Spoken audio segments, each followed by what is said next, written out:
لیکن ہر مسئلے کے لیے میں آپ کو ایک ہی دعا بتا دیتا ہوں. اکثر لوگ مجھے ای میل کرتے ہیں جی روزگار کے لیے، کوئی کہتا ہے جی اولاد کے لیے، کوئی کہتا ہے جی پریشانی دور کرنے کے لیے، کوئی کہتا ہے جی جو رزق میں برکت کے لیے، کوئی کہتا ہے بیماری دور کرنے کے لیے کوئی دعا بتا دیں. بھائیو ہم آپ کو 50 دعائیں نہیں بتاتے ہیں، ایک دعا بتاتے ہیں، ایک دعا جو اکثر مسلمانوں کو پہلے ہی آتی ہے. اس کو ترجمے کے ساتھ یاد کر لیں اور اس دعا کو آپ ہر جگہ پڑھیں، جس مقصد کے لیے پڑھیں. اور الحمدللہ قرآن حکیم میں سورۃ البقرہ کی آیت نمبر 201 کے اندر اللہ تعالیٰ نے وہ دعا اہل ایمان کو تعلیم فرمائی ہے اور مومنین کی نشانی بتایا ہے اس دعا کو کہ مومنین اس کے ذریعے اللہ تعالیٰ سے دعا مانگتے ہیں. اور آگے اللہ تعالیٰ نے اپنا فتویٰ بھی سنا دیا ہے کہ جو کوئی ان الفاظ کے ساتھ ہم سے دعا مانگتا ہے ہم اس کی اس دعا کو دنیا اور آخرت میں اس کے حق میں قبول کریں گے. الحمدللہ. اور وہ دعا ہے سورۃ البقرہ آیت نمبر 201 ربنا آتنا فی الدنیا حسنہ وفی الآخرۃ حسنہ وقنا عذاب النار. یہ وقف کر کے میں نے پڑھا اور کنٹینیوس پڑھیں گے. ربنا آتنا فی الدنیا حسنۃ وفی الآخرۃ حسنۃ وقنا عذاب النار. اب اس کا ترجمہ بھائیو یاد کرنا کوئی راکٹ سائنس ہے. ربنا آتینا، اے رب ہمارے ہمیں عطا فرما، ہمیں دے دے. فی الدنیا حسنہ، اس دنیا میں بھلائی. وفی الآخرۃ حسنہ، اور آخرت میں بھلائی. اور آخرت کی سب سے بڑی بھلائی کیا؟ وقنا عذاب النار، ہمیں آگ کے عذاب سے بچا لے. آمین. اللہم اجرنا من النار، اللہم اجرنا من النار، اللہم اجرنا من النار. اچھا مولویوں کی تسلی نہیں ہوئی، انہوں نے اس کے ساتھ لگا دیا وقنا عذاب القبری، وقنا عذاب الحشری، وقنا عذاب المیزان، پتہ نہیں کیا کچھ لگا دیا. حالانکہ تعلیم کی کمی ہے. دنیا اور آخرت اس میں کور ہو جاتی ہے. کیوں؟ پھر دنیا حسنہ میں پوری دنیا کور، وفی الآخرۃ حسنہ میں قبر بھی کور، میدان حشر بھی کور، میزان عمل بھی کور. کیوں؟ بخاری اور مسلم کی متفق علیہ حدیث ہے کہ آپ صلی اللہ علیہ وسلم نے فرمایا جو شخص مر گیا اس کی قیامت قائم ہو گئی، مرتے ہی قیامت قائم ہو گئی. اور بخاری اور مسلم کی متفق علیہ حدیث ہے کہ آپ صلی اللہ علیہ وسلم کی وفات کے دنوں میں سیدہ عائشہ کہتی ہیں میرے بھائی نے مسواک اٹھائی بھی تھی، آپ نے مجھ سے مانگی، میں نے انہوں نے چبانے ہی شروع کی تو وہ چبائی نہ گئی، سخت تھی، تو میں نے اپنے منہ میں چبا کر آپ صلی اللہ علیہ وسلم کے منہ میں ڈالی. اللہ تعالیٰ نے میرے تھوک کو اور نبی صلی اللہ علیہ وسلم کے تھوک کو اس دن جمع فرما دیا ایک ہی جگہ پر جو نبی صلی اللہ علیہ وسلم کی دنیا کی زندگی کا آخری دن اور آخرت کی زندگی کا پہلا دن تھا. بخاری اور مسلم میں. تو اما عائشہ حضور کی وفات کے دن کو کیا کہہ رہی ہیں؟ آخرت کی زندگی کا پہلا دن. تو وہ فی الآخرۃ حسنہ میں قبر بھی آ گئی، آخرت بھی آ گئی، میزان عمل بھی آ گیا، سب کچھ آ گیا. تو یہ مولویوں نے خام خواہ بیچ میں چیزیں، کسی نے ودخلنا مال ابرار یا عزیز و یا غفار، پتہ نہیں کیا کچھ بیچ میں لگایا ہوا ہے. بس یہ کامل دعا یہی ہے. ربنا آتنا فی الدنیا حسنہ وفی الآخرۃ حسنۃ وقنا عذاب النار. اس کو بدل نہیں سکتے، یہ بہت خطرناک معاملہ ہے. بخاری اور مسلم کی متفق علیہ حدیث ہے. ایک صحابی کو آپ نے دعا تعلیم فرمائی وضو کے بعد کی، اس میں الفاظ تھے بنبی کا ارسلتا، میں ایمان لایا اس پر جو تیرے نبی کے ساتھ نازل ہوا. اس صحابی نے دعا پڑھتے ہوئے کہہ دیا برسولی کا ارسلتا. اب کوئی فرق ہے؟ میں ایمان لایا اس کتاب پر جو تیرے رسول پر نازل ہوئی. رسول تو سپرلیٹو ڈگری ہے، نبی سے بھی اوپر کی ڈگری. ہر نبی رسول نہیں ہوتا، چاند ایک رسول ہے. آپ صلی اللہ علیہ وسلم فرمایا تو نے میرے الفاظ کیوں چینج کیے؟ وہی کہہ جو میں نے کہا تھا بنبی کا ارسلتا. اب اس نے کہا یا رسول اللہ میں نے کون سی گستاخی کر دی ہے، میں تو اچھے الفاظ استعمال کیے ہیں، عشق دے چلے نمبر لے گئے، عقل والے آتے انجے ہی عملہ گالیاں، کچھ نہیں انہوں نے کہا. اب جو نبی صلی اللہ علیہ وسلم اپنے الفاظ کو نہیں بدلنے دے رہے اور اچھے الفاظ اس نے استعمال کیے، وہ یہ اجازت دیں گے کہ آپ صلی اللہ علیہ وسلم کی سنت دعاؤں کو آپ اس حوالے سے چینج کریں کہ اس میں چیزیں ایڈ کرنا شروع کر دیں گے، یہ آپ صلی اللہ علیہ وسلم اجازت دیں گے؟ تو یہ بدعت کے ٹاپک پہ میں نے کم از کم 5 گھنٹے کی گفتگو ریکارڈ کروا دی ہے، مثلا نمبر 75A اور 75B اہل سنت پاک.com پہ. اس میں بھی میں نے یہ ان حدیثوں کو ڈیٹیل کے ساتھ ڈسکس کیا تھا. لہذا نوکری کا مسئلہ ہو، رشتے کا مسئلہ ہو، پیپر دیے ہوئے وہ پاس ہونے کا ایشو ہو، بیماری کا مسئلہ ہو، کوئی مسئلہ ہے اپنے ذہن میں رکھیں اور پھر دنیا حسنہ کو دل میں رکھیں کہ دنیا میں میرے لیے بھلائی، ہر چیز بھلائی. اچھی صحت کیا بھلائی نہیں ہے؟ اچھی نوکری کیا بھلائی نہیں ہے؟ اچھی بیوی کیا بھلائی نہیں ہے؟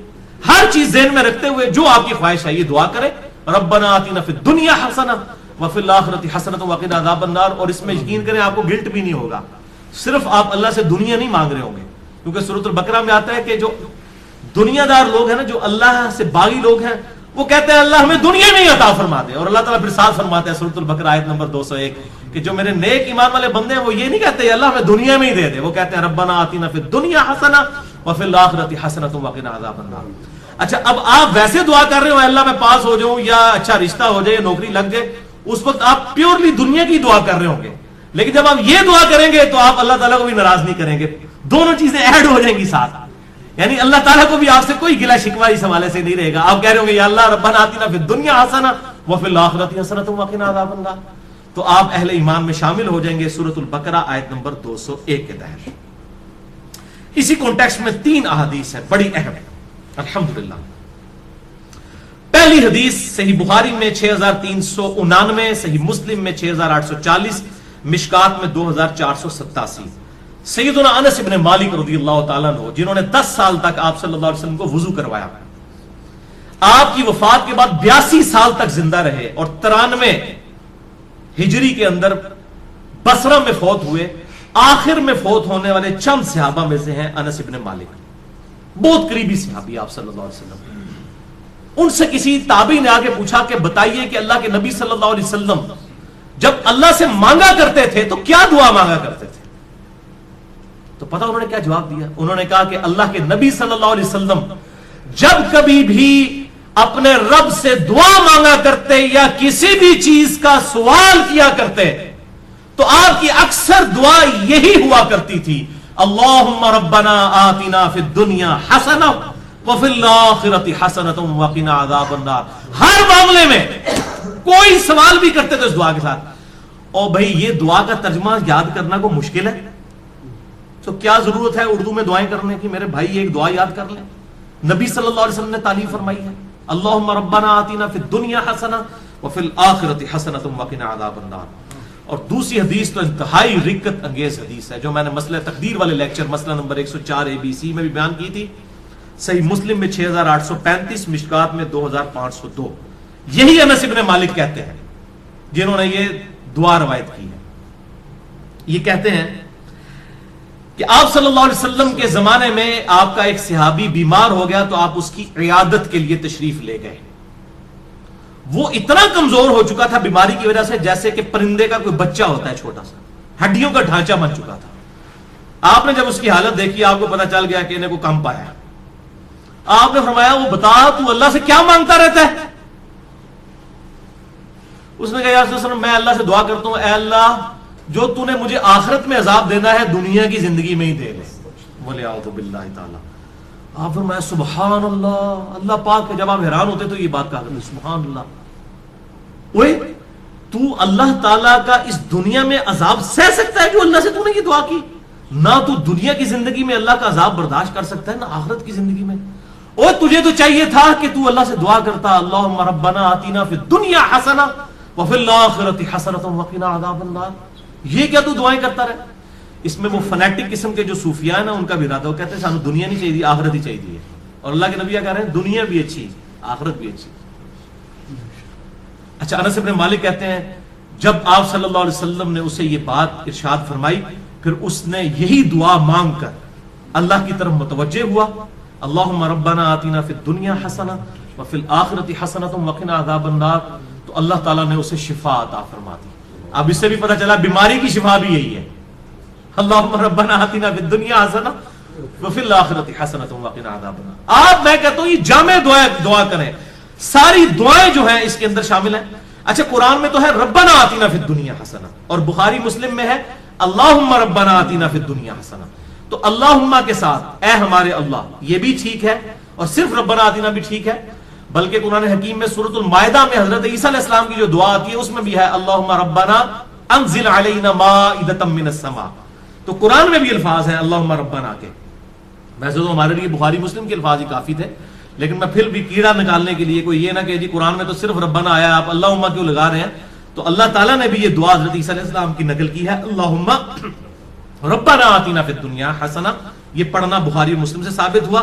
اور اللہم ربنا انزل علینا مائدۃ من السماء سورۃ المائدہ کے آخری رکوع میں حضرت عیسیٰ علیہ السلام کے کانٹیکسٹ میں یہ الحمدللہ اللہم ربنا کے ساتھ یہ آئی ہے.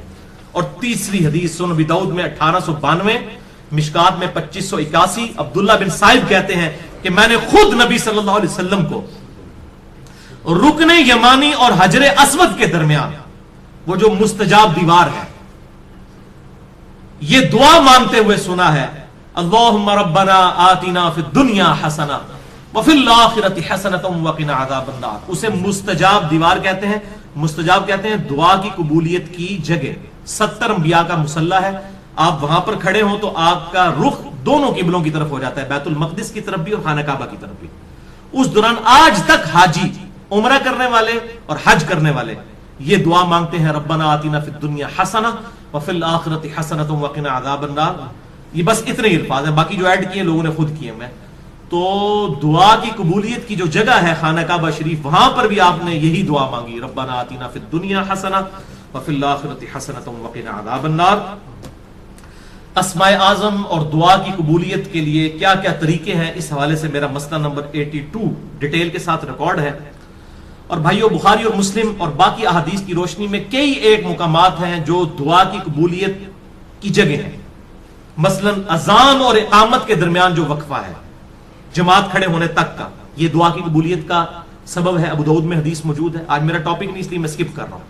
اسی طریقے سے تیز بارش کے وقت دعا قبول ہوتی ہے، میدان جنگ میں، جنگ کے دوران عین، اس وقت دعا کی قبولیت کا وقت ہے۔ جمعے والے دن خطیب جب جو ہے وہ 2 خطبوں کے درمیان وقفہ کرتا ہے، اس دوران دل میں دعا مانگی جائے، وہ قبولیت کا وقت ہے۔ اور کئی ایک قبولیت کے وقت ہیں، لیکن ایک وقت ایسا ہے جو ہر وقت آپ کے پاس اویلیبل ہے۔ اسی کانٹیکسٹ میں آپ کو اگلی 5 حدیثیں میں بیان کرنے لگا ہوں، اور وہ ہے نماز میں دعا مانگنا، جس کے لیے آپ کو جمعے کے دن کے انتظار کی ضرورت نہیں ہے، کسی اور چیز کی ضرورت نہیں، جب بھی آپ نماز پڑھیں۔ یہ 5 حدیثیں اسی پہ ہماری گفتگو کنکلوڈ ہوگی۔ پہلی حدیث صحیح بخاری میں 6230، صحیح مسلم میں 897، مشکات میں 909، کہ آپ صلی اللہ علیہ وسلم نے صحابہ اکرام علیہم رضوان کو تشہد تعلیم فرمایا، التحیات للہ والصلوات والطیبات عبدہ ورسولہ تک، اور اس کے بعد آپ صلی اللہ علیہ وسلم نے فرمایا جب یہ تشہد پڑھ چکو، اس کے بعد جو من پسند دعا ہو وہ تم اپنے رب سے مانگ سکتے ہو، جو بھی من پسند، یعنی جو بھی دعا مانگنی ہے آپ کتاب و سنت میں اگر کوئی دعا آئی ہے وہ بھی مانگ سکتے ہیں، اس کے علاوہ بھی کوئی مانگ سکتے ہیں، لیکن مانگیں گے عربی میں۔ عربی سمبل آف یونٹی ہے مسلمانوں کا۔ اور ویسے ایک دعا ہی اللہم ربنا آتنا فی الدنیا حسنہ وفی الآخرۃ حسنۃ وقنا عذاب النار، یہی کافی ہے۔ بل اس حدیث میں عدم ذکر ہے درود ابراہیمی کا، وہ اگلی حدیثوں میں موجود ہے۔ صحیح مسلم میں 1739، مشکات میں 1257 میں ہے کہ اما عائشہ کہتی ہیں کہ نبی صلی اللہ علیہ وسلم جب تشہد بیٹھتے اللہ کی حمد بیان کرتے، اس کے بعد دعائیں کرتے۔ اور یہی حدیث سنن نسائی میں 1720 اور 1721 ہے کہ آپ صلی اللہ علیہ وسلم اللہ کی حمد بیان کرتے، اس کے بعد نبی صلی اللہ علیہ وسلم پر درود پڑھتے، اور اس کے بعد اپنے رب سے دعائیں مانگا کرتے۔ اور یہی ترتیب ہے جو جامع ترمذی میں انٹرنیشنل نمبر کے مطابق 593 نمبر حدیث ہے کہ ایک صحابی تھے، انہوں نے بڑی تیزی سے نماز پڑھی اور اس کے بعد جو ہے وہ بڑی جلدی جلدی دعا مانگنا شروع کی۔ آپ صلی اللہ علیہ وسلم نے انہیں بلا کر نماز کا طریقہ سکھایا، اور دعا مانگنے کا خصوصاً طریقہ اس میں موجود ہے کہ سکھایا، اور آپ صلی اللہ علیہ وسلم نے فرمایا کہ دعا میں جلدی نہ کرو، پہلے اللہ کی حمد بیان کرو، اس کے بعد درود شریف پڑھو، پھر دعا مانگا کرو۔ اتنے میں ایک اور شخص آیا جس نے اللہ کی حمد بیان کی، درود شریف پڑھا، پھر دعا مانگی، تو آپ نے 2 دفعہ فرمایا سل تعطا، سل تعطا، مانگ تجھے دیا جائے گا، مانگ تجھے دیا جائے گا۔ یعنی درود شریف اور اللہ کی حمد یہ پروٹوکول ہے دعا کی قبولیت کا۔ تو اللہ کی حمد اور درود شریف، اور نماز میں یہی ہوتا ہے، آپ پہلے اللہ کی حمد کرتے ہیں، التحیات للہ والصلوات والطیبات، پھر نبی صلی اللہ علیہ وسلم پر سلام عرض کرتے ہیں، پھر درود شریف پڑھتے ہیں، اینڈ پہ دعائیں مانگتے ہیں آپ جا کے، وہ جتنی بھی دعائیں سنت سے ثابت ہیں۔ اللہم انی اعوذ بک من عذاب جہنم ومن عذاب القبر ومن فتنة المحیا والممات ومن شر فتنة المسیح الدجال، جو بخاری مسلم میں آتی ہے۔ یا اللہم ربنا آتنا فی الدنیا حسنۃ وفی الآخرۃ حسنۃ وقنا عذاب النار، یا رب اجعلنی مقیم الصلاۃ ومن ذریتی ربنا وتقبل دعائی ربنا اغفر لی ولوالدی وللمؤمنین یوم یقوم الحساب۔ یہ صحیح بخاری میں آتا ہے، حضرت ابوبکر صدیق کو آپ نے خصوصاً دعا سکھائی تھی، اللہم انی ظلمت نفسی ظلما کثیرا ولا یغفر الذنوب الا انت فاغفر لی مغفرۃ من عندک وارحمنی انک انت الغفور الرحیم۔ اس قسم کی اور دعائیں بھی ہیں، وہ کوئی بھی آپ مانگیں، اللہم ربنا آتنا فی الدنیا حسنہ وفی الآخرۃ حسنۃ وقنا عذاب النار، یہ تو جامع دعا ہے، یہ آپ تشہد میں مانگیں۔ دوسری حدیث صحیح مسلم میں 1073، مشکات میں 873، یہ عجیب اتفاق ہے. مسلم 1073, مشکات 873. عبداللہ ابن عباس کہتے ہیں کہ مجھے نبی صلی اللہ علیہ وسلم نے فرمایا کہ اللہ تعالیٰ نے مجھے حکم دیا ہے کہ میں رکوع اور سجدوں میں قرآن نہ پڑھوں. یعنی قرآن سے مراد قرآن کی تلاوت, وہ صرف قیام میں ہوگی. قرآنی دعائیں مانگ سکتے ہیں, قرآن نہیں پڑھ سکتے.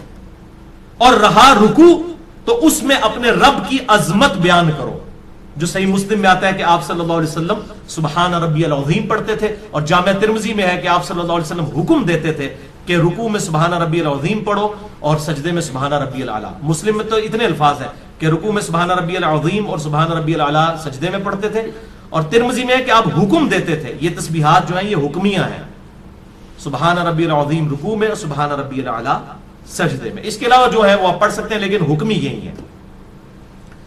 تو آپ صلی اللہ علیہ وسلم نے اسی مسلم میں الفاظ ہیں کہ رکوع میں رب کی عظمت بیان کرو, اور رہے سجدے تو ان میں خوب دعائیں کیا کرو, بس تمہاری دعا قبولیت کے لائق ہوگی.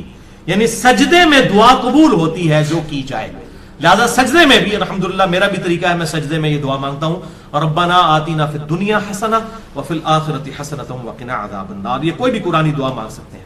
تیسری حدیث صحیح مسلم میں 1083, مشکات میں 894, بڑی کریٹیکل حدیث ہے. ابو ہریرہ رضی اللہ تعالیٰ عنہ کہتے ہیں کہ نبی صلی اللہ علیہ وسلم نے فرمایا کہ بندہ جب سجدے کی حالت میں ہوتا ہے تو اپنے رب سے سب سے زیادہ قریب ہوتا ہے, کیونکہ عاجزی کے عالم میں ہوتا ہے نا. سب سے زیادہ قریب کب ہوتا ہے؟ سجدے کے عالم میں.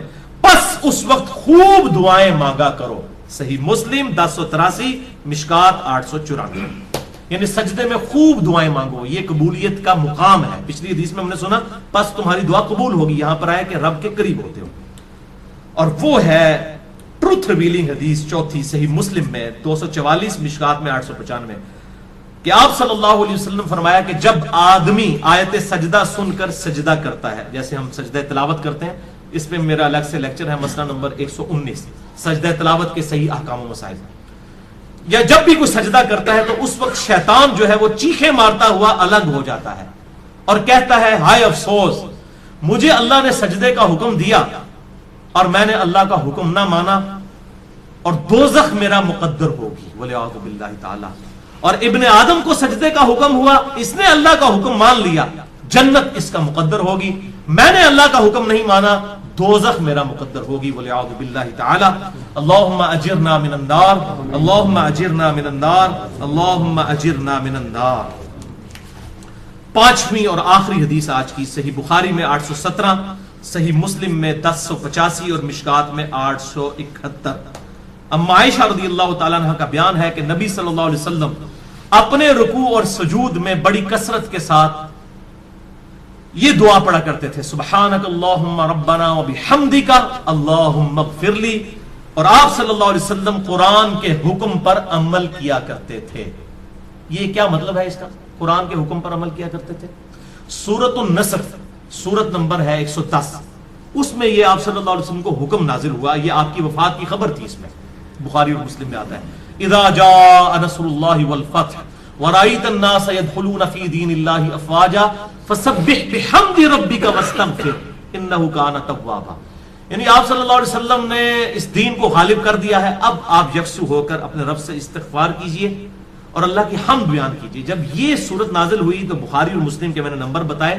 اما عائشہ کہتی ہیں کہ آپ قرآن پر عمل کرتے ہوئے دعا مانگا کرتے تھے رکوع اور سجدوں میں, سبحانک اللہم ربنا وبحمدک اللہم اغفر لی. میرا رب پاک ہے, سبحانک اللہم, اے اللہ تو پاک ہے, ربنا وبحمدک, اور میں تیری حمد کرتا ہوں, اللہم اغفر لی, اے اللہ میری مغفرت فرما. تو اس کے علاوہ بھی کئی اذکار ہیں, صحیح مسلم میں آتا ہے سبوح قدوس رب الملائکۃ والروح. اسی طریقے سے سبحان ربی العظیم رکوع میں, سجدے میں سبحان ربی الاعلی.